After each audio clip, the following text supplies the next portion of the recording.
Picking a partner, it's probably one of the biggest calls you'll ever make in your life. And getting it wrong, it's not just about a broken heart. We're talking years of your life, your sanity, your peace of mind gone. So how do you spot the trouble before it starts? Seriously, I want you to think about this for a second. Is your partner your greatest joy or a source of silent stress? The answer to that? It tells you everything about the ground you're standing on. Are you guys building something amazing together, or are you just surviving? So, what we're going to do here is break down 7 of these common red flag archetypes that can really undermine your happiness. Think of this as your personal field guide for protecting your own well-being. All right, let's dive right into our field guide. First up is a real classic, and maybe the most exhausting of them all. Number 1, the drama queen. Okay, so this is the person who just seems to thrive on conflict, right? They create chaos just to stay in the spotlight. And look, at first that can feel super exciting, like real passion. But trust me, that constant storm, it gets really, really draining over time. With this kind of person, a tiny little mistake gets blown up into this huge betrayal. You end up feeling like you're walking on eggshells 24/7, just waiting for the next explosion. And that's not passion, folks. That's just being on high alert all the time. Okay, number 2 on our list is the controller. And at the beginning, this can seem kind of great. They're decisive, they make all the plans, they seem to have it all together. But you gotta watch out, because that decisiveness can turn into straight-up control, and before you know it, your own independence is just gone. And this control becomes very, very real. It might start small, but pretty soon you realize you're asking for permission to use your own money or to hang out with your own friends. Look, a partner should be an addition to your life, not the new manager of it. All right, red flag number 3, the constant flirt.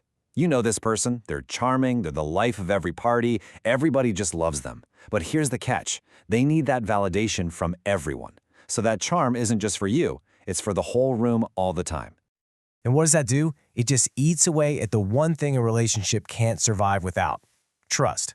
Because without trust, all you've got is insecurity and doubt. And from there, the whole thing is just doomed to fall apart. Number 4 is, well, it's a tale as old as time. The gold digger. For them, it's simple. Their interest isn't in you, it's in your bank account. And what that does is it makes the whole relationship feel like a business deal. If you feel like you're always the one footing the bill just to keep things going, well, their affection probably comes with a price tag. Real connection isn't about fancy dinners, it's about being partners. Okay, hold on a second, let's pause here, because this is a really subtle but super important point. The controller, they're all about your actions, what you do. But the negative critic, and we'll talk more about them in a bit, they attack who you are. So one wants to manage you, but the other one wants to tear down your very sense of self. Big difference. Next up, number 5, the perpetual victim.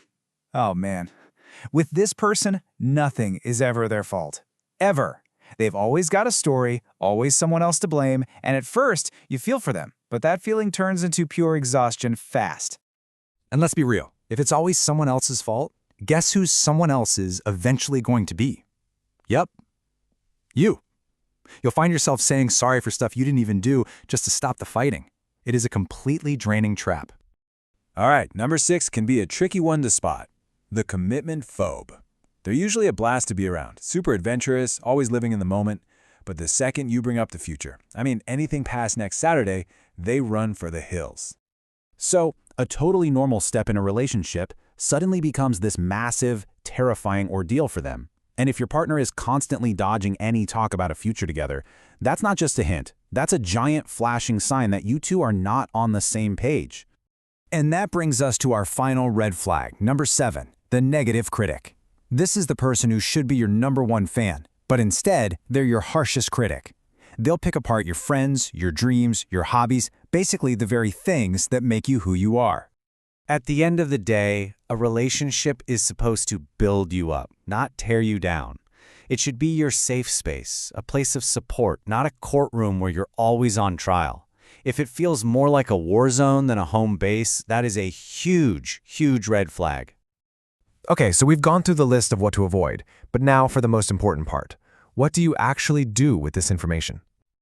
So let's just run through them one more time. The drama queen, the controller, the constant flirt, the gold digger, the perpetual victim, the commitment phobe, and the negative critic. That's our list of 7 archetypes that can really mess with your happiness. But listen, the whole point of this isn't to make you jaded or scared to even try dating. Nope, it's about protecting your peace. It's about knowing what's not good for you so you can save your energy and, well, make room for the right person when they finally show up. And that really brings us to the final takeaway here. Now that you know what red flags to look for, I want you to flip the script. Don't just focus on what to avoid. I want you to think about this. What's one green flag, one positive thing that is an absolute non-negotiable for you in your next relationship? Really think about that. Hey, I really hope this explainer was helpful for you. If it was, do me a favor and hit that like and subscribe button for more breakdowns just like this. Thanks so much for tuning in.